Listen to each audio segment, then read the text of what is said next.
Bonsoir à tous, bienvenue sur le plateau Equinox ce soir. 18 recours, tous rejetés pour diverses raisons par le Conseil constitutionnel statuant publiquement et contradictoirement à l'égard des partis en matière électorale. Pendant 3 jours d'affilée, l'opinion publique nationale et internationale aura considérablement changé ses habitudes pour s'adapter au langage judiciaire. Contentieux, irrecevable, rejeté, débouté, presque médusé, les prestations de maître Sylvain Swap défendant le candidat Maurice Kamto, Atangana Amougou défendant Elekam et Moustapha Ngwana défendant Joshua Nabangi aussi. Un contentieux post-électoral qui a également servi de tribune à certains pour faire le procès du système électoral et de la gouvernance au Cameroun.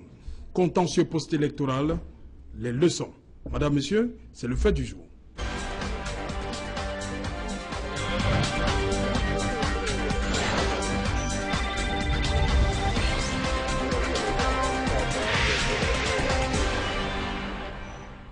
Contentieux post-électoral, les leçons. Pour en parler, je suis avec Maître Emmanuel Pensy. Bonsoir. Bonsoir Serge Alain, bonsoir à mes co-panélistes et bonsoir à vos millions de téléspectateurs. Nous allons essayer d'éclairer, disons, le public, les téléspectateurs, avec impartialité, en essayant de dire le droit. Et évidemment, j'espère qu'en tout état de cause, avec le panel à côté de moi, de l'ancien bâtonnier, vous voyez bien que vous êtes très bien entouré. Voilà, merci. Vous êtes avocat au barreau du Cameroun. Oui. C'est bien cela. Bonsoir et bienvenue une fois de plus. Sur ce plateau également, Jonathan Batengene. Bonsoir. Bonsoir Serge, bonsoir à tous les téléspectateurs qui nous reçoivent chez eux. Bonsoir à nos illustres aînés qui ont fait le plaisir de venir ici commenter les faits. Et nous allons restituer la vérité des faits, la vérité aussi que nous détenons de notre analyse des faits. Ouais, vous êtes sociologue, mais beaucoup plus, vous êtes sur le plateau en tant que membre de Univers. Effectivement, membre de Univers qui a été représenté par le candidat Cabral Libi durant les élections présidentielles 2018. Sur ce plateau également, le bâtonnier Charles Tunga. Bonsoir, monsieur le bâtonnier. Bonsoir Serge Edo, je veux dire bonsoir mon ami Manou, on s'appelle et puis je suis content que qu'un représentant au moins d'un parti politique soit autour de cette table. J'espère que maintenant que la fièvre électorale est tombée, on va pouvoir en parler avec beaucoup de sérénité. Voilà, nous attendons, madame, monsieur, nous attendons sur ce plateau Moustapha Ngwana, maître Moustapha Ngwana, qui a défendu le candidat Joshua Nabangi aussi hier, le dossier du SDF hier. Il nous a dit, avec beaucoup de chance, on pourra l'avoir avant la fin de cette émission. Maître Moustapha Ngwana. Je commence avec vous, bâtonnier Tungan. Pourquoi, à votre avis, les Camerounais ont l'impression que les jeux étaient faits? Écoutez, je pense que pour la première fois dans l'histoire de ce pays, on a pu vivre en direct une audience aussi importante que l'audience devant le Conseil constitutionnel. Et pour la première fois, les Camerounais se sont rendus compte qu'il ne se passe pas des choses dans les palais de justice. Parce qu'en réalité, ce qui ressort de ce contentieux constitutionnel, c'est la victoire où elle est rendue en face du peuple, qui en est le mandant. Et je pense que c'est l'impression que les Camerounais ont. Je pense tout simplement qu'ils ont vu quelque chose qui ressemblait, comme dirait quelqu'un dans les réseaux sociaux, à une novelas. C'est-à-dire qu'ils ont abandonné toutes leurs activités, ils ont abandonné leurs habitudes. Ils ont même omis de regarder le match des Lions pour suivre ce spectacle à Mondovision où effectivement, et une corporation dont on a beaucoup mal parlé ces derniers temps dans la presse, je veux parler des avocats. Je pense que c'est la victoire de la défense parce qu'ils ont vu qu'avec pugnacité, ils ont essayé de démontrer, de démonter et d'essayer de convaincre les juges de leurs convictions. Je crois que c'est un spectacle extrêmement intéressant. Je crois que l'opinion doit acter de cela et dire que rien ne sera plus comme avant. La seconde observation que je voulais faire, c'est de rendre hommage au président Atangana qui... je crois que son passage au barreau lui a donné beaucoup de recul par rapport aux attitudes anciennes des magistrats, où il a voulu laisser tout le monde s'exprimer. On a bâtonné, mais on l'a recusé. Le MRC a commencé par récuser un certain nombre de membres du Conseil. Écoutez, je vais emprunter votre phrase pour dire que c'était cuit d'avance. Je pense qu'il faut être sérieux. Le Conseil constitutionnel, c'est la plus haute juridiction du pays. Ces décisions s'imposent à tout le monde, aux administrations, aux juridictions, aux politiques, au gouvernement, aux administrations. Donc, venir recuser un membre du Conseil constitutionnel à une audience où le Conseil constitutionnel est le seul juge, ça me semble-t-il avoir fait preuve un peu de négligence. Il aurait fallu qu'au moment de la nomination des membres du Conseil constitutionnel, nous avons tous vu que le profil de certains membres du Conseil constitutionnel posait problème. Vous avez des gens qui étaient membres du RDPC, vous avez des gens qui étaient encore en charge comme président du conseil d'administration, vous avez des gens qui étaient membres président du conseil d'université, vous avez des gens qui étaient anciens ministres membres du RDPC. Donc, c'est à ce moment-là qu'il aurait fallu réagir. Les partis politiques, ce n'est pas seulement pour l'élection, c'est tout le temps. Ce n'est pas un jeu, c'est un métier. La politique, c'est pas que je me réveille un matin, je dis je vais être député, et puis je vais être sénateur, ou je vais être membre du conseil municipal ou président de la République, en comptant sur le fait que, en ce moment, j'ai beaucoup de moyens pour essayer d'influencer les opinions. Il aurait fallu à ce moment-là que le décret présidentiel nommant les membres du conseil constitutionnel puisse attaquer devant le tribunal administratif, puis devant la chambre administrative, pour que le juge administratif voit quelles étaient les incompatibilités, quels étaient, n'est-ce pas, le profil de ceux qui avaient été nommés, puisque la loi a indiqué de manière extrêmement claire que pour être membre du conseil constitutionnel, il faut avoir un certain profil. Nous avons tous vu que lorsqu'on a nommé les 11 sages, comme on les appelle, qu'il y en avait qui, ostensiblement, n'avaient pas le profil prévu par la loi.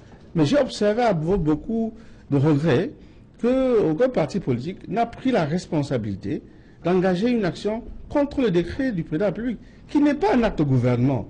Parce que le décret du président de la République, normalement, les membres du conseil constitutionnel, est attaquable devant le juge administratif pour, n'est-ce pas, non-conformité à la loi, pour illégalité, etc.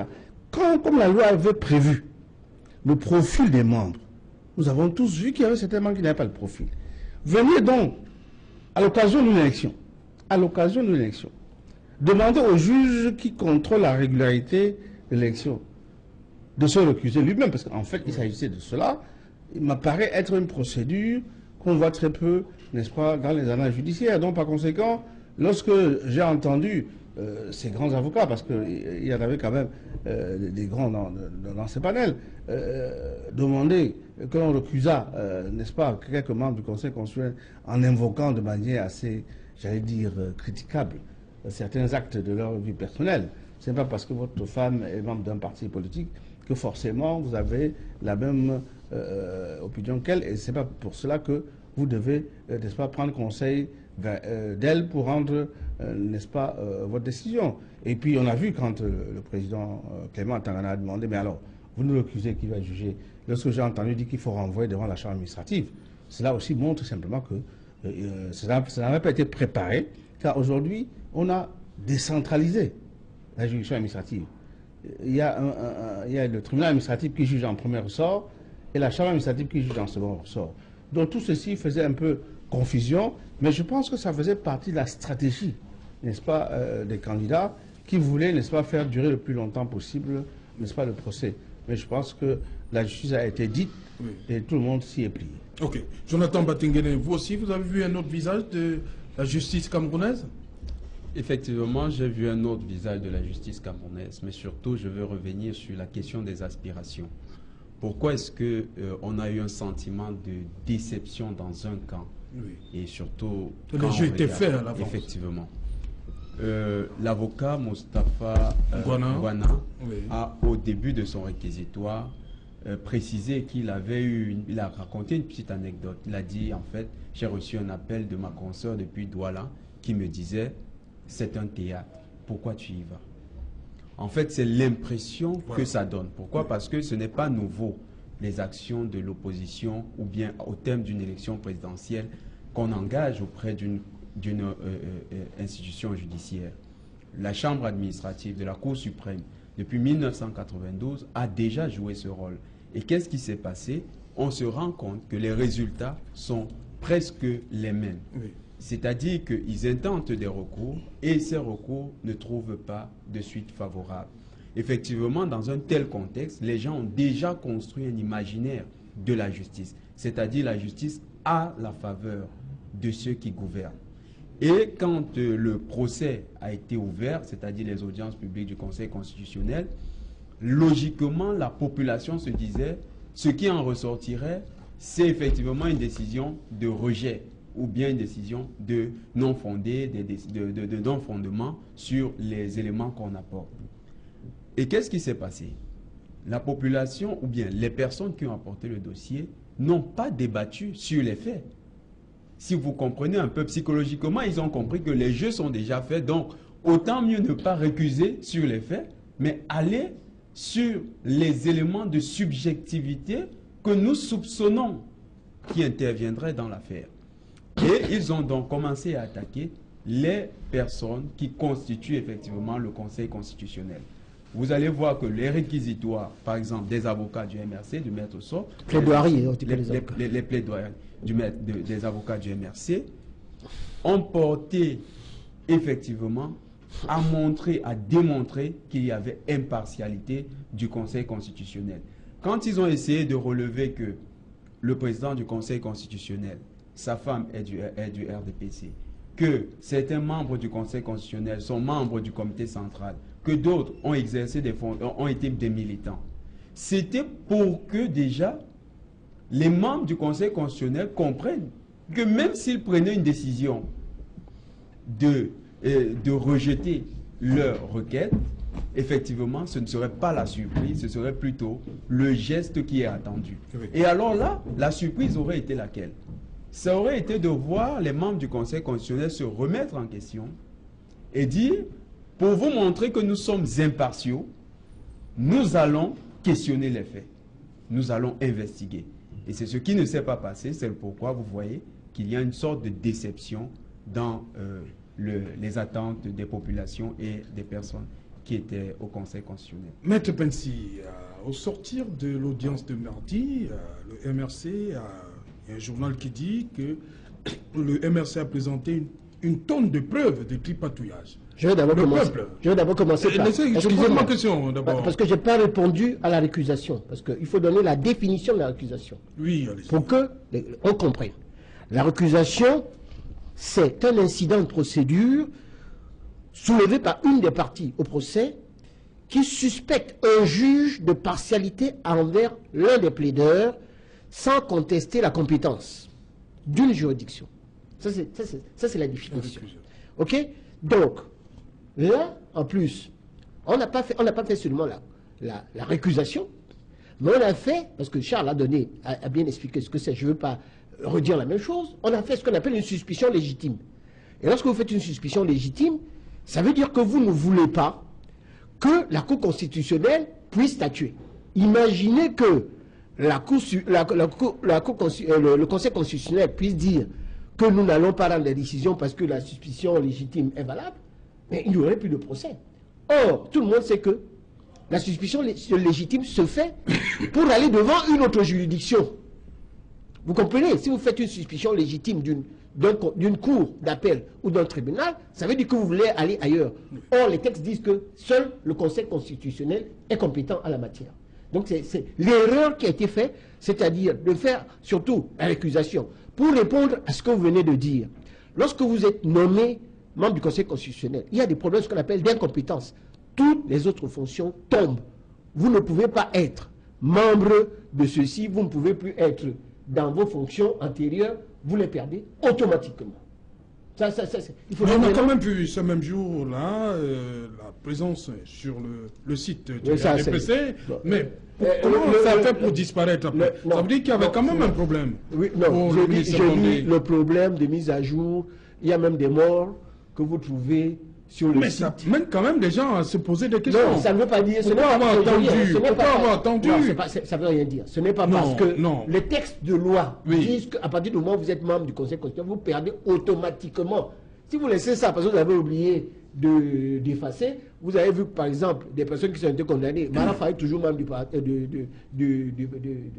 Du bureau politique. Du bureau politique, etc. Il y a d'autres personnes, on a même vu certains morts qui font encore son comité central. Non, c'est pas ça le problème. Moi, je suis en train de parler du problème d'ordre juridique. Et moi, je pense en plus que c'est une erreur.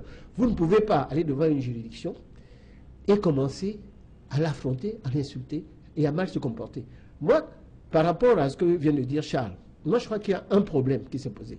Le premier problème qui est bien, c'est qu'au niveau du monde entier, on a vu que les avocats travaillaient, étaient pugnaces, que c'était de fighting spirit. Bâtonnier a dit qu'on a montré un autre visage de la justice. Et je dis que tout le monde a applaudi en disant qu'on ne savait pas que c'est comme ça que ça se passe. Charles et moi, qui nous connaissons, qui sommes amis depuis 40 ans, parce que je l'ai connu, et moi j'étais avocat à Paris, il était encore étudiant, mais c'est mon ami, et il sait comment c'est des batailles que nous avons eues depuis des années. Et les gens découvrent maintenant la provision d'avocats parce que on a voulu que ce procès se fasse à mondivision. Et je peux vous dire que je ne connais pas un pays au monde où on a eu ce type d'élections qui se font devant le monde entier. C'est parce que c'était une volonté politique de montrer qu'en tout état de cause que les choses étaient claires. Mais pourquoi avoir bloqué dans la boulot? On a voulu gâcher la fête, on va le dire comme ça, hier, en ne montrant pas le début de l'affaire avec le SDF.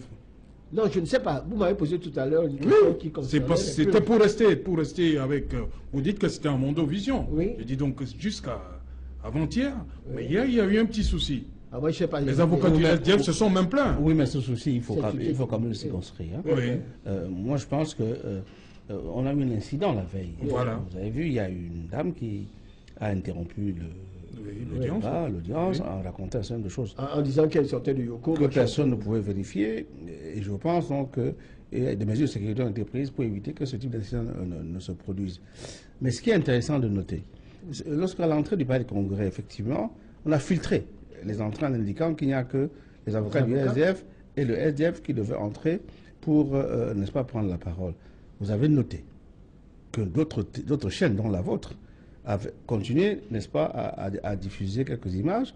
Et le bâtonnier Sama, qui a été informé de ce qu'il y avait un blackout au niveau de la CRTV d'une part, et d'autre part au niveau de l'entrée, a immédiatement fait un incident de procédure. C'est ça, un bel incident de procédure, pour dire au président que, bon, si ceux qui sont jugés sont inégaux dans le traitement public, dans ces conditions, nous, on se retire.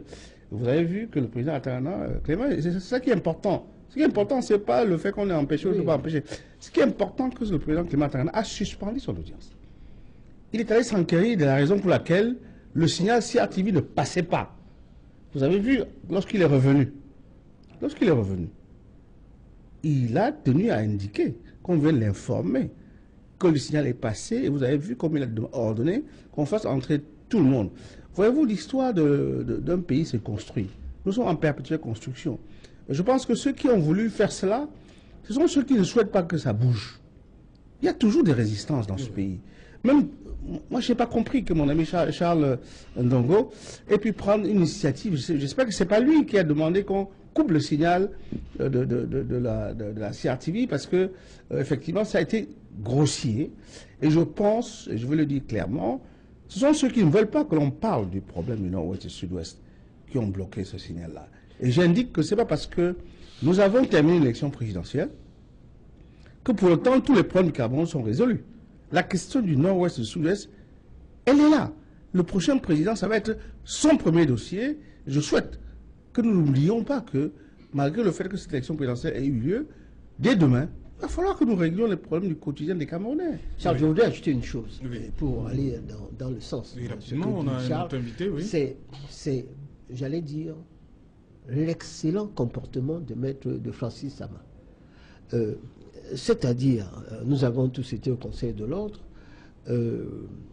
quand il parle avec beaucoup de respect, c'est-à-dire le respect qui est dû au cours. Vous pouvez dire des choses excessivement dures à un magistrat, mais en restant poli. Nous le faisons, Charles et moi.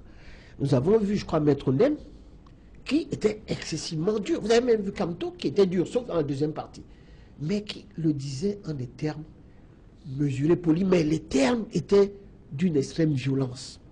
Donc ce n'est pas l'agitation qu'on doit faire, Parce que le comportement devant le magistrat est un élément de nature à avoir une mauvaise influence sur le juge. D'autant plus que ça s'est fait après le rapport qui a été fait par l'un des conseillers. Alors, le rapport, c'est la préparation de la décision. Alors, il faut faire très attention. Et je voudrais le dire, quand on plaide devant la Cour suprême ou devant le Conseil constitutionnel, c'est dans votre recours que vous avez les moyens et les preuves. Vous ne les apportez pas après. Je voudrais dire ça aux gens. Ça, il faut être très simple. C'est quelque chose qui est très important. Moi, cette politique spectacle que j'ai vue, parce que les gens passaient à la télé, et souvent, certains jeunes, parce que les jeunes qui étaient là, qui avaient 6 mois de métier, à mon avis, c'est une erreur de les avoir fait passer devant cette juridiction. Et heureusement que ça a été rattrapé par un certain nombre de confrères qui étaient anciens, qui savaient comment on s'adresse à la Cour constitutionnelle, votre honneur, etc. Mais vous dites des choses dures. Je crois que sur ce point-là, le fait que ce soit diffusé et l'incident dont a parlé Charles Tongan, qu'on avait été rattrapé, hein. Très bien rattrapé, pour la bonne et simple raison que la maîtrise de la chose par le président Tangana, qui a un peu changé parce que les gens ne le savent pas. Il était devenu avocat et on l'a nommé quand il était avocat, après sa retraite, a fait qu'il sait déjà ce qui se passe de l'autre côté. Et à partir de ce moment-là, comme on a voulu qu'on voit ce procès à Mondovision, je pense qu'on a beaucoup gagné, aussi bien la profession d'avocat ainsi que la justice camerounaise. Ok. Sur ce plateau également, Bonbon Began, bienvenue. Merci. Voilà, avec vous, on va aborder... certains ont pensé que le contentieux a viré à une espèce de conférence nationale. On a commencé par voir Bertin Kissop, qui a profité de cette tribune pour parler, pour poser sur la table la crise, le problème de la crise anglophone. Oui, d'abord, Bertin Ensuite, Kissop, oui, allez-y. Je pense qu'il était candidat, sa candidature a été rejetée. Oui. Rejetée, il est revenu. Non, je pense que le problème primordial, de mon point de vue, qui a amené tout cela, c'est qu'on se questionne sur, j'allais dire, l'ancrage de la démocratie dans notre pays, ou si vous voulez, la consolidation de la démocratie dans notre pays, d'une part, et d'autre part, et que valent les institutions qui apprécient cet état de choses. Et le Conseil constitutionnel étant l'organe qui juge le processus électoral, il leur a semblé, je ne dis pas que c'est ça la seule attribution du Conseil, je parle pour ce cas précis, puisque nous sommes là pour apprécier l'élection présidentielle, nous avons pensé que le Conseil constitutionnel a la charge de regarder tout le processus en oubliant que c'est par étapes, qu'il peut apprécier lorsqu'on dépose des candidatures, on apprécie les opérations électorales, on apprécie. Donc, en réalité, le travail même du processus électoral était séquencié.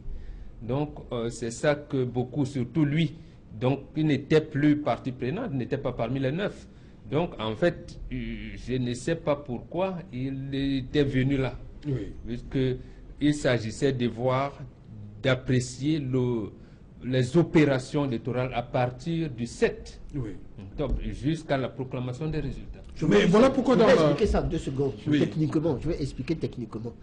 Lorsque vous déposez une requête, on la reçoit, qu'elle soit bonne ou mauvaise, et on est obligé de statuer. On a dit oui, il n'a pas qualité, et déclarer irrecevable, c'est tout. T'as dit il n'a pas qualité, n'importe qui peut faire n'importe quoi. Non, je voulais quand même, ajouter quelque chose qui est important. Le requérant était en prison. Il est en prison. Il est en prison. Oui, il est en prison. Il faut noter pour s'en féliciter. Qu'on l'extrait. Qu'on l'ait extrait pour qu'il vienne solliciter. Il a demandé et il a été fait droit à sa requête. On va me dire que c'était pour faire le spectacle.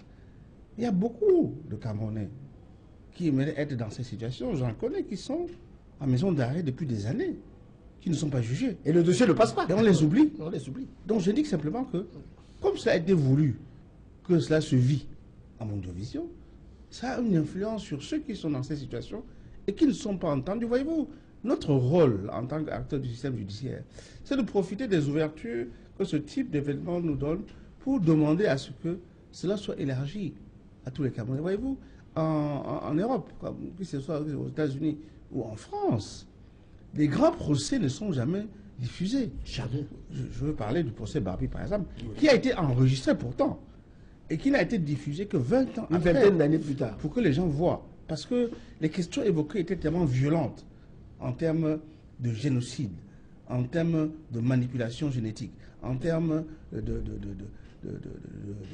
crimes contre l'humanité, qu'on avait pensé, et ils ont pensé que ce n'était pas le moment de montrer ça au Cameroun. C'est une première mondiale. J'indique que donc ce qui s'est passé au Cameroun, sur le plan politique, c'était un risque énorme. Énorme. Parce que tout pouvait se passer devant un conseil constitutionnel non contrôlé. Et je crois, et je voulais ici, sans essayer de ramener la couverture à nous, féliciter l'ensemble des acteurs qui ont permis cela. On a vu des erreurs, comme par exemple le président de la Commission nationale de centralisation des votes, qui a voulu qu'on fasse sa casquette de président de la commission avec celle de magistrat. Ça, c'est une question qu'il va falloir réformer. Le président de la Commission nationale de recensement ne peut pas être en même temps membre du Conseil constitutionnel. Voilà. On a vu ça. Non, mais c'est les textes qui le disent. On a vu, oui, je veux dire qu'il va falloir modifier cela. On a vu d'autres errements sur lesquels il va falloir, n'est-ce pas, modifier. La question du juge des juges, des conflits, etc., doivent être réglés. Est-ce qu'il va falloir recourir au juge administratif pour régler les questions d'incompatibilité? Parce qu'en fait, lorsque l'expiration des délais de recours contre le décret présidentiel qui nomme les juges est atteint, on ne peut plus poursuivre, faire demander l'annulation parce qu'on est forclos. Est-ce qu'il ne faudra pas reformer nos textes pour que demain, sur la question, s'agissant des incompatibilités et des récusations éventuelles, régler cette question? C'est une question qu'il va falloir régler à l'avenir. Je veux dire que c'est... Moi, j'ai été devant le Conseil constitutionnel lorsqu'à l'époque, cette fonction était dévolue, n'est-ce pas, à la Cour suprême. On a vu des avancées exceptionnelles où des candidats ont fait des recours hors délai. Et la Cour suprême, siégeant comme Conseil constitutionnel, a dit notre mission constitutionnelle est de veiller à la régularité de l'élection. Donc, par conséquent, nous saisissons ce dossier et on a rendu les décisions. Vous me direz que c'était en matière législative. Mais ils n'ont pas le droit. Je vous dis qu'il y a une jurisprudence. S'ils sont forclos. Je vous dis qu'il y a une jurisprudence. C'est comme la Cour suprême des États-Unis. La Cour suprême des États-Unis, lorsqu'il n'y a pas de texte, parce que le système anglo-saxon fonctionne sur le principe du précédent. Parce que le bâtonnier Samaka, il parlait, beaucoup de gens se demandaient qu'est-ce qu'il demande au Conseil de dire? Oui, il entre dans les fonctions du juge des juges, de dire dans sa décision que nous avons rencontré dans l'exercice de notre fonction beaucoup de difficultés, s'agissant de telle chose sur lesquelles il va falloir que le gouvernement, n'est-ce pas, revoie sa copie. Oui, ça entre dans les fonctions du Conseil constitutionnel. Aux États-Unis, la Cour suprême, c'est elle qui fait avancer des questions sociales. C'est votre domaine. Mais j'indique les questions, par exemple, sur l'avortement, les questions sur l'euthanasie. C'est la Cour suprême des États-Unis qui tranche ces questions-là. C'est pour ça que vous voyez qu'il y a des débats quand on doit nommer un juge. Je le laisse parler. Je voulais dire que ce n'était pas l'objet du recours. Je n'ai pas dit ça. Dans la requête. Non, je ne veux pas dire ça, mais je dis simplement que c'est tout. Tu as raison, mais c'est la seule réserve que je fais. Ok, Jonathan. Sur un point, je corrobore avec ce que disent le bâtonnier et Maître Pensy. Oui, Maître Pensy. C'est vrai que c'était une première tout à fait à saluer en Mondiovision. On a vu le Conseil constitutionnel siéger et puis on a vu les plaidoiries de différentes parties. On a apprécié les observations. Il n'y a pas de plaidoirie au Conseil constitutionnel. Disons, merci pour le... Ni à la Cour suprême, au demeurant. Merci beaucoup. Donc, c'était les observations qui ont été faites en public et c'était très bien pensé de publiciser les débats. Maintenant, il y a un élément. Je suis jeune et je pense que la majorité des avocats étaient jeunes comme moi.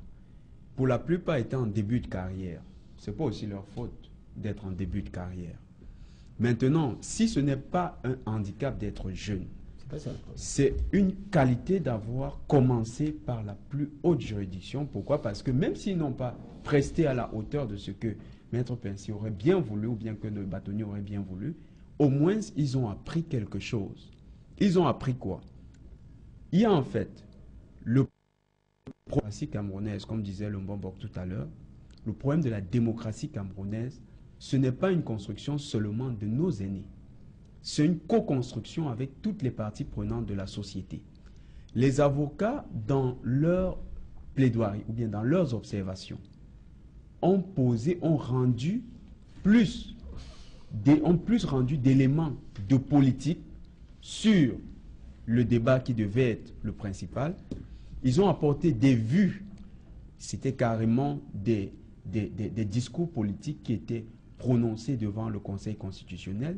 Je comprends que le langage devait être ennuyeux pour les magistrats, mais ce qu'ils ont fait, ils ont permis de maturer l'éducation des personnes qui regardaient.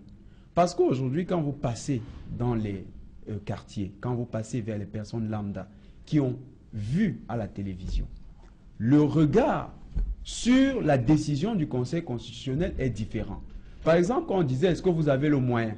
Pour nous qui n'avions pas le langage technique, on ne savait pas que le moyen, c'était une preuve.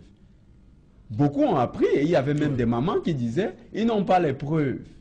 Il y a même les t-shirts sur irrecevables. Effectivement. Qui se vendent. Donc, aujourd'hui, ça a permis à beaucoup de comprendre. Ça participe de la maturation de l'opinion publique qui regardait en mondovision ce qui se passait au Conseil constitutionnel. À ce niveau-là, c'était effectivement une avancée de la démocratie. Écoutez, maintenant, moi, je voulais... Non, je ne peux pas rester sur un plateau. Non, je ne peux pas rester sur un plateau dire des choses. C'est très grave. Vous savez, le Conseil constitutionnel, ce n'est pas un tribunal correctionnel. Le Conseil constitutionnel, c'est la plus haute juridiction de notre pays. Devant ce Conseil constitutionnel, il y a ce qu'on appelle le mode de saisine et le mode d'administration des preuves. Et le contentieux électoral, ce n'est pas un contentieux commun où le Conseil constitutionnel est appelé à investiguer, à aller chercher les preuves pour le compte. Pour vous les donner. On a entendu des choses inacceptables. C'est bien déjà à quel moment, quand la loi demande au Conseil qu'ils peuvent s'auto-saisir, ils peuvent faire... Est-il possible que vous m'entendiez sur la procédure? C'est important. Voyez-vous, c'est pas parce qu'on y est. Vous savez, dans d'autres pays, il faut une certaine expérience pour intervenir devant des on commence par les chiens écrasés. C'est comme ça qu'on commence. Quand on est avocat, on commence par les petites procédures pour aller dans les procédures. Le contentieux électoral c'est comme ça qu'on apprend. À l'avance. Je vous citais un seul exemple pour ne pas encombrer votre plateau. Aux États-Unis, par exemple, M. Obama, il avait plus de 5400 avocats pour préparer et gérer sa campagne dans tout l'ensemble du territoire. Au Cameroun, on a 25 000, globalement, bureaux de vote. Il aurait fallu que chaque candidat constitue 3 mois avant son pool d'avocats pour gérer ce qu'on appelle le précontentieux, préparer ses huissiers, former ses observateurs, préconstituer les preuves. Quand on vous donne 72 heures pour faire la requête, ça veut dire quoi? Ça veut dire que vous avez les preuves avant. Au moment où vous avez fait la requête. Alors, on va me dire, oui, mais ça, c'est dans le... On voit ça quotidiennement. Non, je l'ai fait dans le ONCAM. Un postulant à la députation m'avait saisi 3 mois à l'avance pour que je gère son élection. Nous l'avons géré. Malgré toutes les manipulations qui ont été faites, nous avions les photos, on avait les films, on avait les procès-verbaux du siècle, on avait filmé, y compris le président de la commission départementale qui était un magistrat, a été pris à défaut par les gens que nous avons mis en place pour essayer de veiller et protéger l'élection du candidat. Et au niveau de la Cour suprême, c'est la première fois dans l'histoire du Cameroun où la Cour suprême a rectifié des résultats validés par la Commission nationale de recensement des voix en indiquant qu'il y avait eu, n'est-ce pas, je prends la formule. Non. C'est quoi? Un laboratoire scientifique de la fraude électorale s'était constitué dans le ONCAM. Donc par conséquent, il faut préparer l'élection. On ne va pas à l'élection comme on va, n'est-ce pas, puiser de l'eau à la rivière. C'est également valable pour les magistrats qui sont au Conseil constitutionnel. Ce n'est pas seulement valable pour le candidat à l'élection. Notamment, ce n'est pas mauvais d'avoir même questionné la constitutionnalité du Conseil constitutionnel. Ce n'est pas mauvais. Oui, absolument. Vous avez tous les droits à ce moment-là. Oui, mais absolument. Je vous le conseille alors. J'ai commencé en disant que c'était peut-être, on a tourné à une espèce de conférence nationale. On a encore vu Joshua aussi, d'abord le bâtonnier Sama, qui ont posé clairement la question anglophone.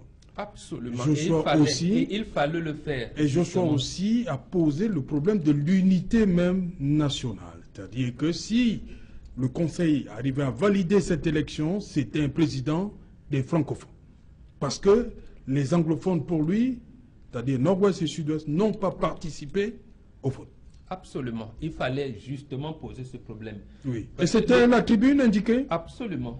C'est la tribune indiquée. Oui. Vous ne pouvez pas me dire que le représentant régional de l'ECAM du Nord-Ouest, je prends seulement ce cas, annonce, je pense, le 1er octobre qu'il y a 2343 bureaux de vote. Oui. Et que l'effectivité donne 74 bureaux de vote ouverts. Oui. Deuxième chose... Un taux de participation de 5%.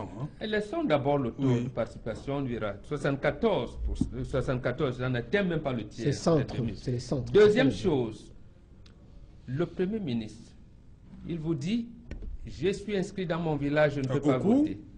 Je ne peux pas voter. Transférez mon vote à Bamenda. Bien sûr, ça pose un problème. D'abord, sur le plan légal, vous pouvez le demander. Mais, puisque nous avons des deux régions à problème, lui qui nous dit, qui est le Premier ministre chef du gouvernement, donc le ministre de l'administration territoriale nous a confirmé 2 semaines avant l'élection que l'élection aura lieu dans les 360 communes. Il faut bien qu'on regarde, qu'on demande au Conseil constitutionnel de nous dire, de constater que ce n'est pas le cas. Donc, ça veut dire que le problème, on ne fait pas comme si le Cameroun n'a pas une histoire. On ne sait pas, on ne fait pas comme si ça n'a pas une histoire. Donc, deuxièmement, sur le plan purement technique, je comprends, là nous sommes dans un processus, je vais dire là, purement technique. Il faudrait bien que le Conseil constitutionnel constate l'effectivité des choses sur le terrain et également apprécie. Donc je pense qu'il faut poser le problème. Est rendue, déjà. Oui, absolument. Et je pense même que je ne sais pas qui sera. On ne fait pas le match. Voilà. Non, mais absolument. À 74 bureaux de vote. On est d'accord, et vous le savez très bien, j'étais le premier, avant l'élection sur votre plateau, à dire que la question de l'inscription de 2 autres personnalités de la République, le Premier ministre et le Président du Sénat, a voté là où ils étaient par hasard, parce qu'ils étaient là-bas par hasard. C'est pas C'est pas quelque chose qu'ils étaient là-bas par leur force. Peut-être le président du Sénat, mais pas le Premier ministre, n'était pas là par hasard. Non, je veux dire que dans sa tête, il ne pensait pas être à Upstation. Oui. N'est-ce pas? Oui. Donc, c'est parce qu'il n'a pas pu voter chez lui qui s'est transféré à Upstation. Je dis que ces 2 votes-là, moi je pense que le Conseil constitutionnel aurait pu les annuler parce qu'en fait, symboliquement, ça pose problème. Et ça questionne le juge. Mais la question politique que vous posez, celle de savoir si il y a eu effectivité de vote dans ces 2 régions-là, c'est une question qui dépasse le Conseil constitutionnel. C'est une question politique. Ça ne relève pas des compétences du Conseil constitutionnel. Voyez-vous pourquoi? Parce que l'élection présidentielle est une élection à circonscription unique. Donc, par conséquent, on ne peut pas cisailler les circonscriptions. Donc, par conséquent, vous posez une question qui est réelle, dont la solution... Je ne suis pas d'accord. Mais c'est votre choix. Justement, non. Quand le Conseil va siéger, non, c'est moi qui avais la question. Quand il va, ça fait quoi? Regardez le processus électoral. On vous dit 360 communes, 8 départements. Et les procès-verbaux sont rassemblés au niveau des départements. Ils doivent être 58. On ne sait pas combien là sera.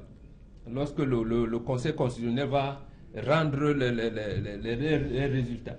Donc il faudrait bien qu'il l'apprécie. Il faut bien qu'il l'apprécie. Dans la Commission nationale de recensement général des votes, on n'a pas voulu, justement. On nous dit ce n'est pas eu d'importance. Donc nous allons savoir est-ce que les 58 départements ont présenté les procès-verbaux. On verra bien. Vous anticipez parce qu'en fait, je voudrais, pour éviter qu'on s'égare, parce que moi ça me gêne toujours de réinventer l'histoire. Nous n'en sommes pas encore là. Pour l'instant, nous sommes au recours. Le Conseil constitutionnel ne s'est prononcé que sur les recours, donc il a été saisi. Maintenant, il va vider le contentieux de sa saisine au fond. Et effectivement, j'espère que ça va se passer comme cela. On va nous lister sur l'ensemble du territoire national, soit bureau de vote par bureau de vote, soit par commission communale, soit par département, le nombre de votes acquis par l'un et les autres candidats pour à la fin indiquer qui en est le gagnant. Mais ça, là, on n'en est pas encore là. Je voulais m'en excuser. Nous avons un système électoral perfectible. Parce que ce système qui a permis cette élection n'est pas à la hauteur. Mais si vous permettez que je vienne ici vers quelques observations. Je voudrais dire qu'il n'appartient pas au Conseil constitutionnel d'aller faire des constats sur place. Ça, ce n'est pas son rôle. Le Conseil constitutionnel n'a pas à aller constater ce qui se passe ailleurs. Nous sommes dans un recours. Là, je voulais vous expliquer ça. Il y a un recours qui a été fait. Et la charge de la preuve incombe au demandeur, à celui qui fait le recours. C'est à lui d'apporter cette preuve. Ça, c'est ce qu'on explique en droit. Donc, à partir du moment où vous n'apportez pas cette preuve, vous ne pouvez pas dire à la Cour suprême, allez faire le constat. Deuxièmement, par rapport au discours de Joshua aussi, c'est ce que vous avez, dont on a parlé, le discours de Joshua aussi, avec un score qui ne dépassera pas 5%. Non. Non, à peu près. Je donne. Non, justement, il dit que c'est parce que le Nord-Ouest et le Sud-Est n'a pas participé. J'ai le PV, je suis. Non, non, je suis. Excusez-moi. Je suis membre. Je suis aussi dit que c'est parce que le Nord-Ouest et le Sud-Est n'ont pas participé. Je suis membre d'une commission nationale, marketing et communication du candidat Paul Biya. Et dans la commission, nous avons ces PV-là. Nous avons des copies des PV. Donc, ça, on a donné ça à tout le monde parce que nous avons des scrutateurs partout. Donc, on en a discuté et ça pose effectivement un problème, mais il posait un problème qui n'était pas sur ces élections-ci. À partir du moment où Charles Tungan l'a dit, c'est tout simplement, excusez-moi, nous sommes juste, les élections, c'est une circonscription unique. Et qu'on va regarder, la Cour constitutionnelle a d'ailleurs répondu sur ce problème-là. D'ailleurs, ce n'est pas de nature à influencer le sort des élections. Comment on le sait? Non, vous ne pouvez pas le dire. Mais par rapport au nombre de le ministère de l'administration territoriale, le ministère de la Défense, ils ont rassuré les populations déplacées voilà, les populations ne sont même parlé de 60 000. Non, excusez-moi. Pourquoi les populations ne sont pas allées voter? Non. Ils ont dit des déplacés internes et externes. Je suis en train de vous dire. Ces populations ont-elles réintégré? Non. Vous permettez que M. délocaliser moins. On est en train de parler, ce n'est pas ça le sujet. Toute cette armada de sécurité, excusez-moi, vous êtes dans une région. Vous êtes dans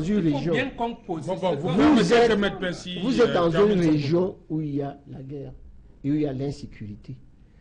Tout ce qui a été fait, et tout le monde l'a demandé, c'est de faire en sorte que ceux qui doivent voter ne soient pas dans l'insécurité. Mais vous avez en même temps certains qui se trouvaient au Nigeria. Vous comprenez? Le vote au Cameroun est volontaire. Si on ne pouvait pas vous déplacer, on ne va pas aller vous chercher.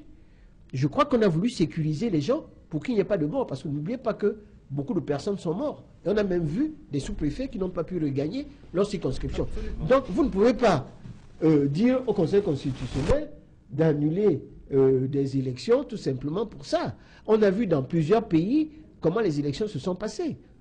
On a vu au Mali, on a vu en Afghanistan, on a vu dans plusieurs pays. Ça s'est passé, ça ne se passe pas comme ça. La circonscription est venue. Et je dois dire que les populations anglophones n'habitent pas seulement au nord-ouest et au sud-ouest. Il y en a plein ici à Douala, il y a partout au Cameroun, etc. C'est nos frères et ils sont ici. Donc ne pensez pas que tout simplement... Beaucoup n'ont pas participé au vote, même oui, ici. Il y a même des francophones... Mais dit qu'ils ont refusé de participer au vote. Non, je n'ai pas dit ils n'ont pas pu le faire. Voilà. Et ça veut dire on n'a pas mis les conditions pour qu'ils participent. Il fallait bien que Maître Sama pose le problème. Non, je dis, le problème qu'il a posé, c'est un problème qu'il va poser après. Mais ça ne fait pas partie des éléments de preuve pour demander l'annulation du vote. Ce n'est pas possible. C'était une tribune politique. La deuxième chose que je voulais dire, la tribune de Joshua, elle avait un autre but. Parce que vous savez très bien qu'actuellement, il y a au niveau du SDF, ça part dans tous les sens. Il y a même SDF. Oui. Non, on va pas non, faire. Non, on va pas faire le procès. Non, Maître Pensi, non. C'est un argument. Oui, vous allez peut-être évoquer ça lorsqu'on aura. Pour la troisième mi-temps. On aura quelqu'un du SDF sur ce plateau. Qui sont des problèmes qui sont. Oui, merci. Jonathan. Oui. Tout à l'heure, il était question de comprendre. On est en train de comprendre comment est-ce que le processus des observations qui ont été portées au devant de la Cour du Conseil constitutionnel ont pu virer en sorte de tribune politique. Effectivement, je vais prendre un cas. Sur le cas des deux votants dont on a parlé, c'est-à-dire le Premier ministre et le Président du Sénat. Si je m'en tiens aux observations de Maître Moustapha Ngouana, il dit ces deux cas sont révélateurs de quelque chose. Il existe une complicité. Il existerait, je vais dire au conditionnel, il existerait une complicité entre Elecam, l'administration et le RDPC. Alors aussi parle de coalition RDPC et Elecam Minat. Effectivement. Maintenant, imaginez-vous que les acteurs de l'opposition, qui sont partie prenante de l'élection présidentielle, en viennent à de telles suspicions sur le processus électoral. Et celui qui contrôle la régularité du processus électoral, c'est le Conseil constitutionnel en dernier recours. Comment est-ce qu'on ferait un reproche aux avocats? Prenons le premier cas, nous avons relevé. Ils soupçonnent d'impartialité et de partialité les membres de ce conseil. À un deuxième niveau, ils soupçonnent l'organe qui est censé être indépendant d'être de collision avec un autre candidat à la même élection. Et ils soupçonnent en plus que, comme si ça ne suffisait pas, l'administration leur prête main forte. Donc, ils se sentent comme le faible devant le tribunal de celui qui est en fait leur concurrent. C'est le tribunal. Vous connaissez le tribunal du candidat. Je ne vais pas le dire. Mais c'est l'impression que nous débordons du sujet. Non. Non, moi je voulais qu'on vienne au sujet parce que vous ne parlez plus du sujet. Vous êtes ici en train de faire. Je suis en train de prendre les faits que nous avons effectivement posés. Vous n'êtes pas là pour parler pour Ngouana. Nous sommes en train de poser des questions et on répond à ces questions. Si vous commencez à dire que le Conseil constitutionnel, c'est la juridiction du candidat Paul Biya, je dis que ça ne fait pas sérieux. Mon approche n'est pas de dire, je n'ai pas dit que c'est ce que vous avez dit. J'ai dit ceci.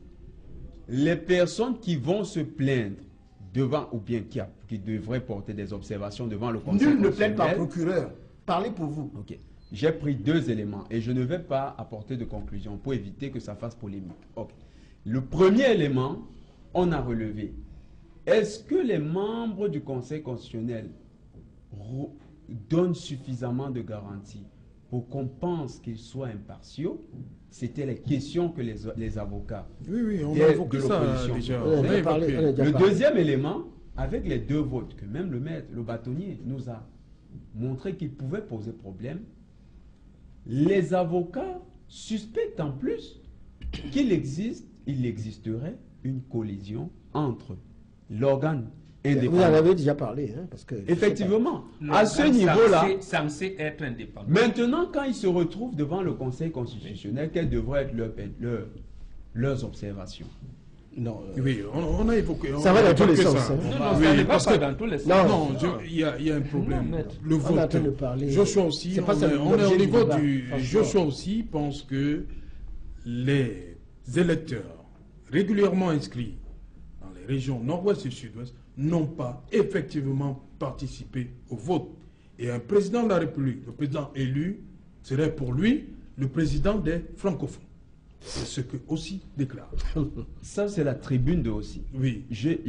Donc voilà pourquoi il a demandé qu'on annule. Effectivement, je m'appuie sur les éléments du... Est-ce que ces populations pouvaient voter librement? C'est ça la question. En ce qui concerne pourquoi elles ne sont pas allées voter et le sud-ouest, il s'agit d'une situation sécuritaire que tout le monde connaît. Ça a été relevé. Oui. Et le bâtonnier a ici donné les éléments qui, pour moi, semblent suffisants à comprendre qu'il ne s'agissait pas d'un cas forcément que le Conseil constitutionnel est habilité à résoudre. C'est beaucoup plus politique. Mais maintenant, je prends les éléments des plaidoiries de Maître Ngwana. Il a dit qu'il existerait, parce que dans son troisième, je crois le troisième... Nous, on n'est pas là pour les plaidoiries d'un jeune avocat. Je m'excuse. Nous ne sommes pas pour savoir, Maître Ngwana a dit ceci, et moi je viens parler. J'ai 40 ans de profession. Ce monsieur a... Vous êtes avec un bâtonnier. Vous, on n'est pas là pour discuter de ces plaidoiries. Vous êtes pour le parti Univers. Répondez à la question qui concerne. Si vous commencez, l'autre a plaidé, l'autre a fait ceci. C'est pas ça le problème. Je m'excuse. La question c'est pourquoi nous sommes en train de... Pourquoi cela a viré à une sorte de conférence nationale? Oui. Effectivement. Je suis en train de relever les mobiles de cette... Non, je reviens à ma question. Je pense que les populations du nord-ouest et du sud-ouest sont pas allées voter, pour faire simple. Sur cette question. C'est vrai qu'elles n'ont pas. Moi, je crois que... Voilà pourquoi on doit annuler, selon je pense. Je pense que ce n'est pas un moyen pertinent. Moi, je veux seulement dire que si vous regardez sur l'ensemble du territoire national, vous verrez qu'il y a une abstention qu'on n'a jamais vue. Mais on a pour ceux qui ont bien regardé, 5% dans le nord-ouest. Il faut se poser des questions. Serge Autou. L'abstention, il va falloir 48%. Oui, mais avec des gens qui avaient des cartes qui n'ont pas pu voter. Je peux répondre à la question. Bâtonnier, à la parole. Si nous étions dans une élection législative, oui, dans ce cas-là, le Conseil constitutionnel peut annuler là-bas en disant qu'il n'y a pas suffisamment de légitimité. Oui. Mais nous sommes dans une élection présidentielle à circonscription unique. Donc la vision du Conseil constitutionnel, elle est nationale. Vous comprenez? C'est-à-dire qu'en fait, on peut même dire que 2 départements n'ont pas voté et qu'on valide l'élection. Vous comprenez? Donc ce n'est pas une question, c'est une technique électorale. Je voudrais quand même dire qu'il faut que nous fassions attention. Ce n'est pas parce que le président a laissé dire tout, les gens disent et parfois n'importe quoi, moi, je peux revenir qu'il va falloir remettre en question la problématique du contentieux électoral dans son ensemble. Je pense qu'à partir du moment où on vous a dit que la circonscription, elle est nationale, et que nous avons un fichier électoral, je viens toujours au fichier électoral, qui est de 6 500 000 personnes. Oui. C'est sur la base de ce fichier qu'on travaille, et sur rien d'autre. Il n'y a que ces gens-là qui sont capables aujourd'hui de voter, alors qu'on a un pays qui a plus de 25 millions d'habitants. On aurait pu avoir 18 millions d'habitants si on avait fait les choses dans les règles. Nous sommes tous d'accord qu'un Cameroun qui a 25 millions d'habitants ne peut pas avoir un fichier électoral de 6 500 000 et que sur ces 6 500 000, il y a au moins plus de 2 millions qui n'ont pas voté. Vous voyez donc que la question de la légitimité se pose, quelle que soit la vision qu'on porte sur cette élection. Mais ça se pose encore davantage parce qu'il y a une composante anglophone qui a des problèmes. Merci, cher monsieur. Bonsoir Nadine Yambou. Bonsoir, c'est Jean Autour. Bonsoir aux invités d'Equinox Soir et à vous, chers téléspectateurs. Ce soir, nous reviendrons sur les temps forts du contentieux post-électoral entre choc d'idées, arguments et contre-arguments. Les requérants ainsi que la défense ont usé des voies et moyens pour soutenir leur prise de position. Après 3 jours de plaidoirie, tous les recours déposés par certains candidats de l'opposition ont été rejetés ici pour certains. Cette décision du Conseil constitutionnel n'est pas une surprise. Il demeure que l'audience a bien sûr captivé l'auditoire. Vous écouterez les différentes réactions, notamment de la classe politique et même de certains citoyens camerounais au journal de 20 heures. Également sur cette colère des épargnants de la microfinance Emex Finance. Depuis le début de cette semaine, plusieurs agences sont fermées. Il n'y a aucune raison évoquée pour justifier l'arrêt brusque des activités. Les responsables sont introuvables et les épargnants ont presque... Nous reviendrons également sur la coopération Cameroun-Espagne. La marine espagnole donne main dans la main avec le Cameroun pour lutter contre la piraterie dans le golfe de Guinée et pour renforcer dans la coopération accosté au port autonome de Douala il y a quelques jours. Voilà dans l'essentiel de l'actualité, c'est Jean Auto. Voilà, madame, monsieur, le développement de tous ces titres, c'est dans le 20h de Nadine Yambou. Quant à moi, madame, monsieur, je vous retrouve après, toujours en compagnie de mes invités pour le débrief.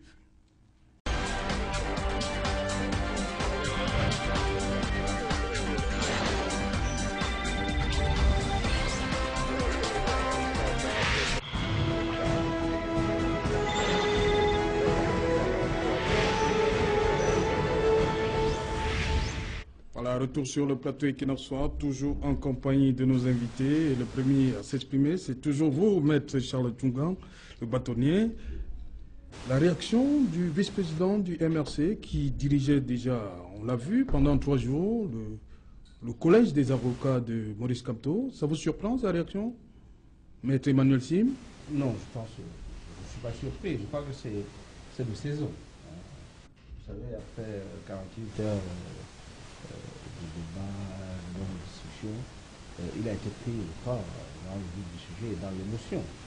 Je crois qu'on peut ne pas être d'accord avec une décision, mais se qualifier un organe constitutionnel comme le Conseil constitutionnel n'est pas de bon ton, en tout cas pour nous, les travailleurs. Je crois qu'il y a une confusion entre la fonction politique et la fonction d'avocat. Et je l'ai toujours dit, il faut que les partis politiques dans ce pays apprennent à prendre comme avocat des professionnels qui sont pas militaires. Chaque fois que l'avocat est en même temps membre du parti, il s'exprime toujours sous la double casquette. Donc je mets sa réaction sous le prisme de cette double casquette de militant vice-président et d'avocat. Il faut comprendre sa déception. Je vais noter quand même pour votre spectateur que lorsqu'il a conclu, n'est-ce pas, les observations de son poste d'avocat, il était très mesuré. Oui. Parce qu'il a dit quand même quelque chose qu'il faut se rappeler, parce que lorsqu'on commente les activités des uns et des autres, on oublie, n'est-ce pas, souvent ce que la personne a dit. Je suis bien qu'avec beaucoup de révérence, il a dit à M. que vous nous demandez, vous nous demandez des preuves, M. le Président. Mais comment voulez-vous que nous puissions vous apporter des preuves alors que nous avons subi des obstructions au niveau des magistrats qui auraient dû nous délivrer des ordonnances? Quand on a eu dit ça, on ne peut pas en même temps dire qu'on avait des preuves. Donc par conséquent, je mets la réaction sur ce double prisme. En ce qui concerne M. Zonga, bon, je pense qu'il est dans son genre, pour ne pas dire plus. Je vois déjà qu'il est dans le... En même temps qu'il est dans le jeu d'après, en même temps, il croit qu'un miracle peut se produire au niveau de la proclamation des résultats. Je voulais quand même vous faire remarquer que le contentieux électoral a ceci de terrible, qui permet d'avoir déjà en ligne de mire quel va être le sens de la proclamation des résultats.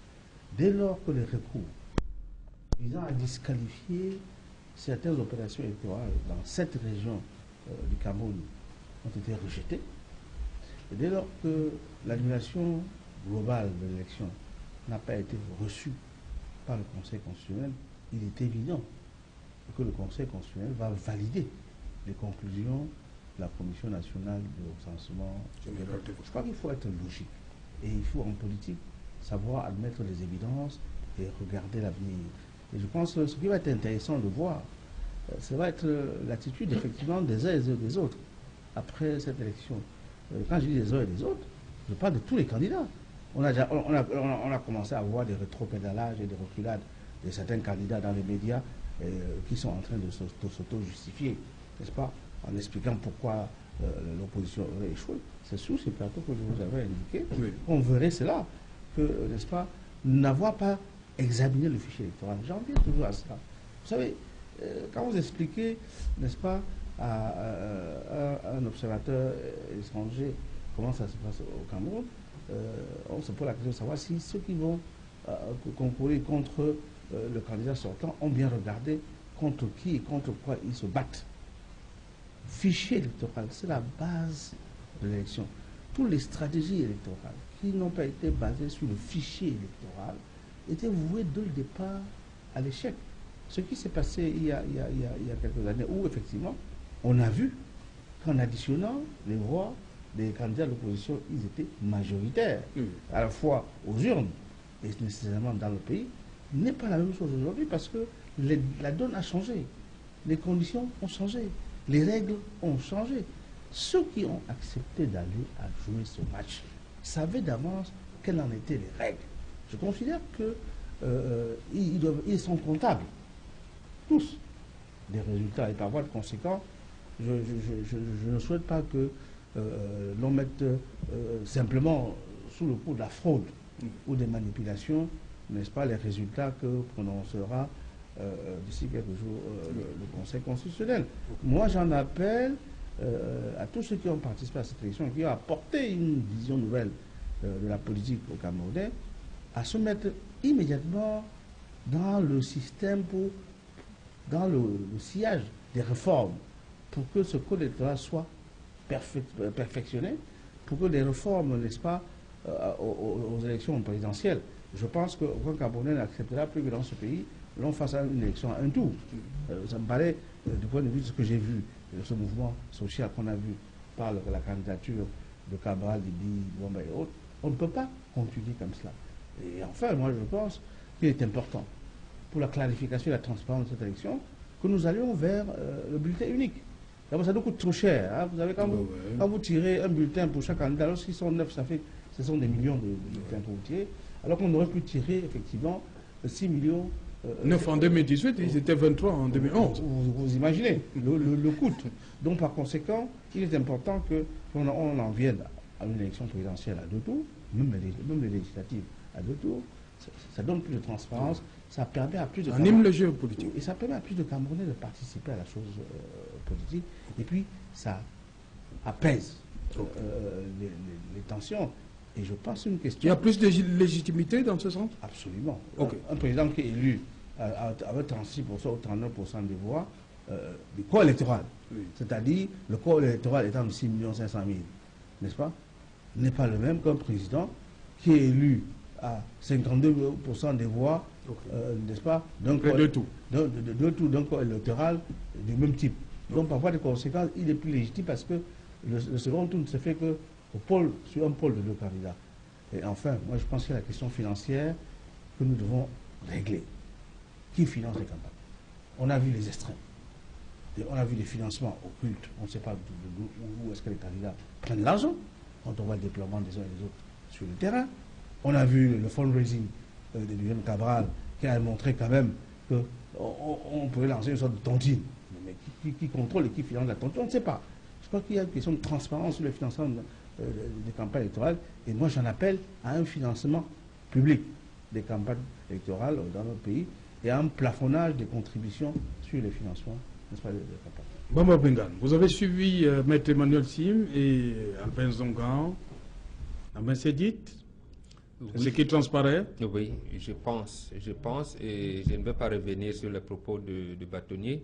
Ils ont développé un aspect qui concerne l'organe soi-disant en charge de les camps. Voyez-vous, ce que j'ai constaté, en fait, là on l'avait constaté depuis longtemps, et les camps, semble-t-il, ne contrôlent ou alors ne gèrent l'élection qu'au niveau des bureaux de vote. Déjà au niveau de la commission départementale, et c'est peut-être là où ils ont des difficultés même à porter des preuves, au niveau de la commission départementale, ce sont les magistrats.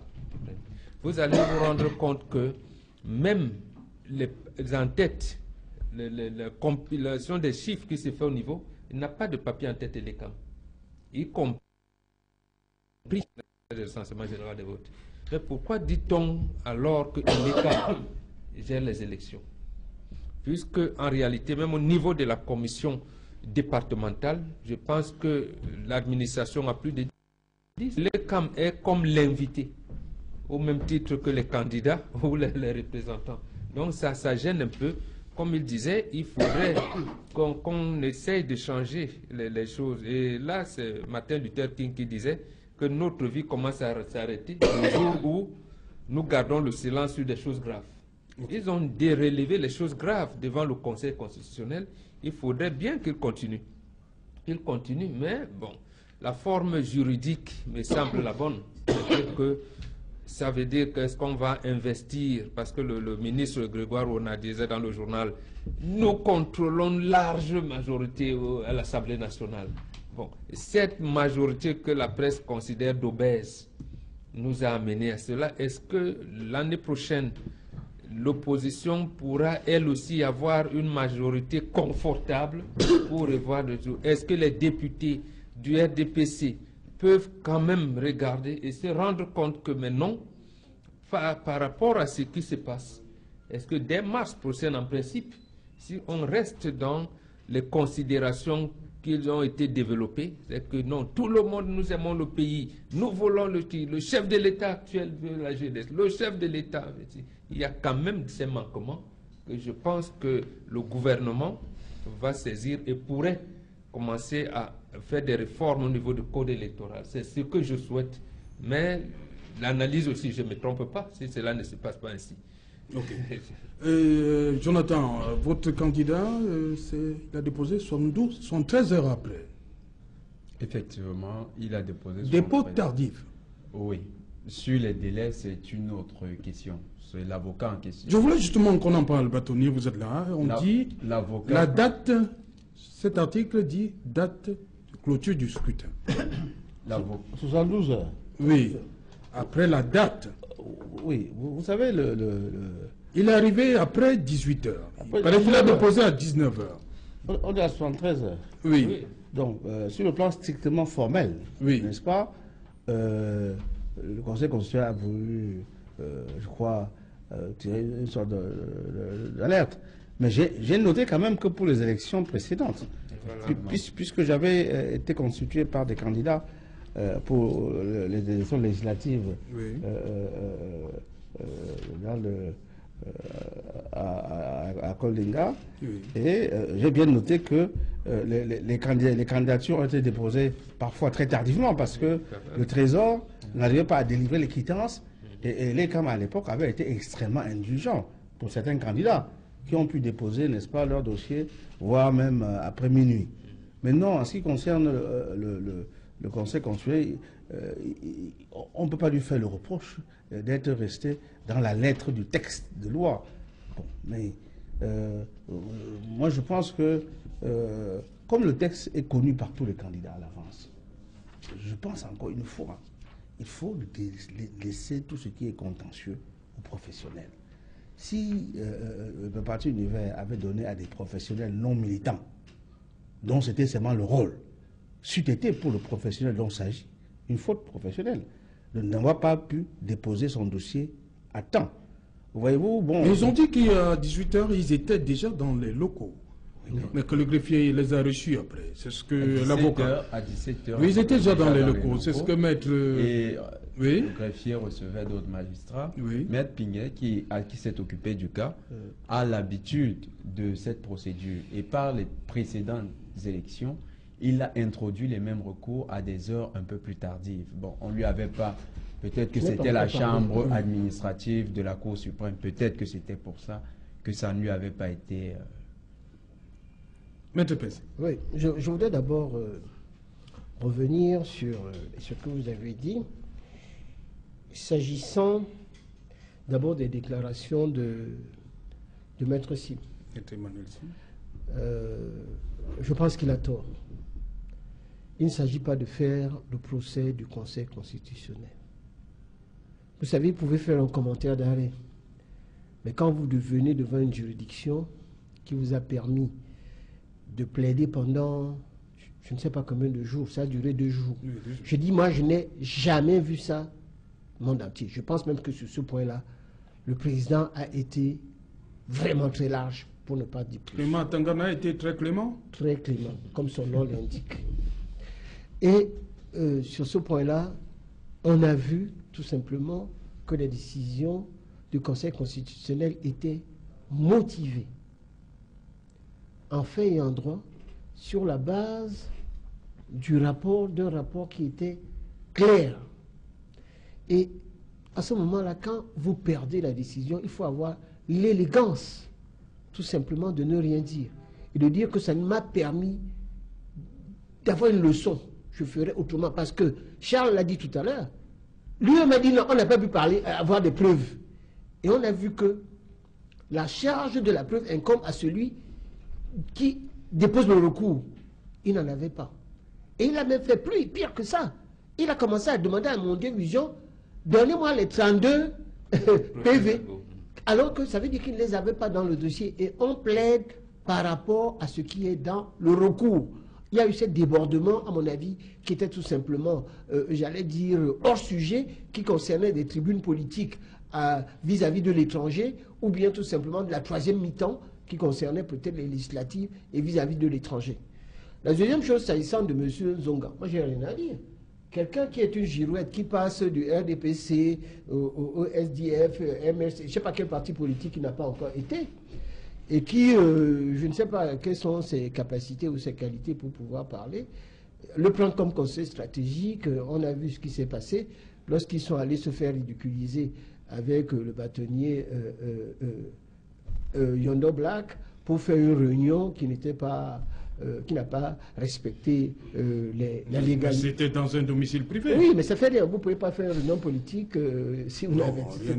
Non, non, moi je vous dis ça, c'est une réunion politique. Non, et non, moi j'ai suivi, j'étais c'était une réunion. C'était une réunion politique. C'était une réunion politique. C'est une réunion politique. Moi, c'est moi qui fais l'observation. Après, vous direz ce que vous dites. Autre chose qui concerne, j'avais déclaré ici, je pense que déjà, il y a 3 semaines, j'avais dit que le président aura aux alentours de 69-70%. Et je m'avais demandé pourquoi. J'ai dit, j'ai fait une analyse typologique, scientifique, historique et spatio-temporelle. Vous vous souvenez? J'avais dit ça pour la bonne et simple raison que je me suis basé sur l'histoire. Nous avions eu, le président avait eu 97% à l'extrême nord en 2011. Il a eu plus de 88% dans les mêmes zones. Et sur ces zones-là, les gens, on est allé là-bas s'inscrire, et c'est pour ça que le président, stratégiquement, est allé à Maroua. Et c'est la moitié des personnes qui sont inscrites. Et nous avons fait un nombre très important. Et je rappelle que les autres candidats sont allés 5 ou 6 arrondissements, dans certains cas sur 27.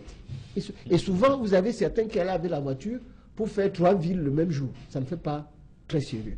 La deuxième chose également que je voudrais dire, c'est tout simplement que... Le président allait à Maroua, il a fait le discours pendant 7 minutes. Oui, ça suffisait. Ça suffisait.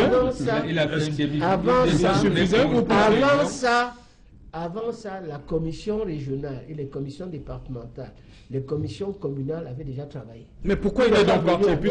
Puisque il est allé là-bas, ça rentre dans notre stratégie pour remercier les gens du Nord qui étaient très contents. Et je voudrais également dire ici, sur quelque chose sur lequel je n'étais pas d'accord avec mon ami Charles Tchungan, c'est le parti majoritaire, le RDPC, qui fixe les règles sur le scrutin. On a voté au Parlement, c'est une loi. Si vous voulez passer au système uninominal à 2 tours, il faudrait que vous soyez majoritaire à l'Assemblée nationale pour pouvoir le changer. Moi, je parle des règles. Non, moi, je suis la prospective. Non, mais ça, je laisse la prospective. Non, ça, c'est... Non, mais... Je suis d'accord avec lui que... Tu ne peux pas en même temps dire... Tu ne peux pas en même temps dire... Je dis, nous ne voulons pas. Ils se sont piégés. Que les structures juridiques actuelles les ont piégés.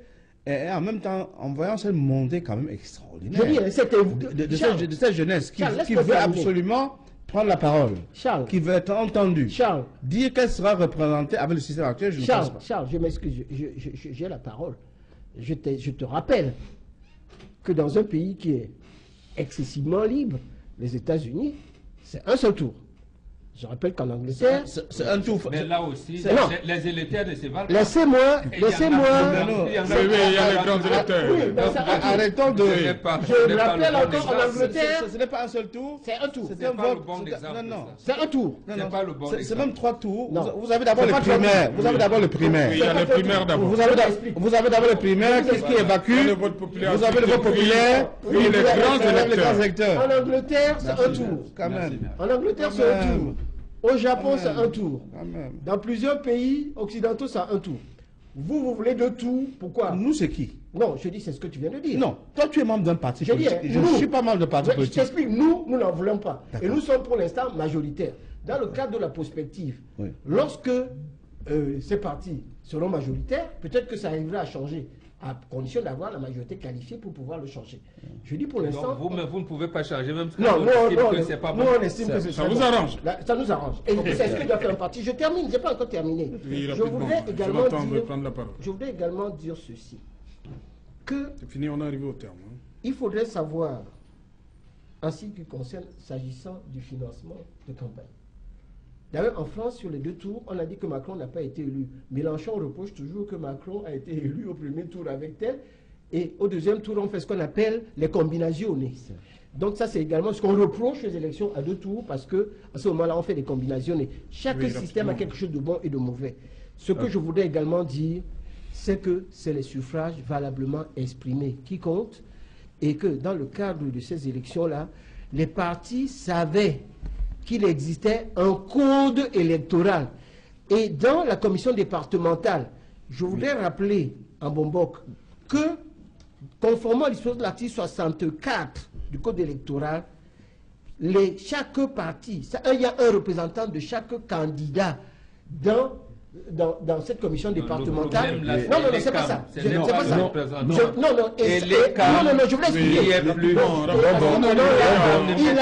Il a les PV. Donc, je voudrais dire sur ce point-là, s'agissant, laissez-moi terminer, du financement de campagne.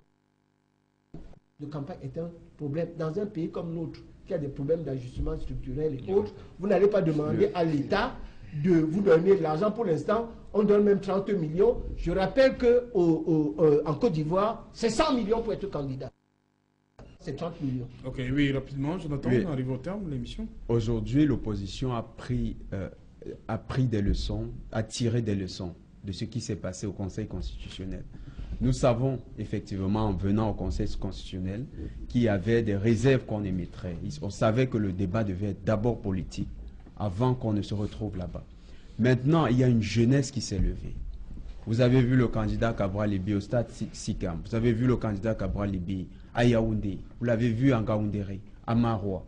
Vous avez vu les autres candidats d'opposition. Aujourd'hui, il y a un peuple du changement qui est là, qui attend, qui sait. On nous a dit, on nous a fait le reproche que durant les élections, nos membres n'étaient pas inscrits sur les listes électorales. Eh bien, les municipales qui arrivent, les législatives, vous allez compter avec nous parce que nous serons tous inscrits sur les listes électorales. Ça commence dès janvier. Nous allons tout faire pour faire inscrire nos membres sur les listes électorales. Et là, nous allons changer ce code électoral. Nous allons changer les règles du jeu au Parlement. Okay. Merci. Tenez-moi, maître. Écoutez, moi, je voulais seulement me féliciter de ce processus qui, jusqu'ici, n'a pas beaucoup dérapé. Il y a eu des insuffisances que les uns et les autres ont observées. Moi, je milite et plaide pour que, dans un consensus national, nous puissions trouver un système électoral consensuel qui permette à notre pays de pouvoir, à des intervalles réguliers, non seulement de renouveler sa classe politique, parce que cette vague qui arrive, de gens qui arrivent, risque d'apparaître comme un tsunami qui va bouleverser complètement l'échiquier politique. Il faut savoir renouveler les cadres sociaux. Oui. Je crois que c'est une fonction que tous les acteurs de la cité doivent pouvoir, sur laquelle ils doivent pouvoir travailler pour qu'il n'y ait pas de rupture entre générations. Mais encore une fois, moi je voulais féliciter tous ceux qui ont permis que nous puissions voir à Mondovision ce contentieux électoral où, même si nous avons déploré, n'est-ce pas, quelques sorties qui n'avaient rien à voir avec le contentieux, ça a permis quand même de donner une bouffée d'oxygène. Et ça a démontré une seule chose aussi, c'est qu'en fait, les Camerounais peuvent discuter des choses les plus compliquées sans se taper dessus. Et que la question anglophone n'est pas tabou. Je crois qu'il faut qu'on tire cette leçon de ce que vous avez appelé tout à l'heure la conférence nationale déguisée. Et je pense que les Camerounais peuvent s'asseoir. Et c'est pour ça que je voulais en appeler à encourager la anglophone conférence qui est en train de se préparer pour qu'elle ait effectivement 22 novembre. Qui a peur de débat. Et que les amis de Maître Bensi auraient pu laisser ça se dérouler au mois d'août. Je ne pense pas qu'il soit contre. Ça n'aurait pas gêné. Oui, rapidement, Maître Bensi. Je pense que tout le monde sait que, et nous, RDPC, nous savons qu'il faut des changements. On a vu tout simplement une jeunesse intéressée à la politique. On a vu un besoin de changement. Il faudrait en tenir compte. ne pas en tenir compte, c'est arriver à l'implosion du Cameroun sur un certain nombre de problèmes. Juste à te faire certain que le président de la République est conscient des difficultés et des problèmes inhérents.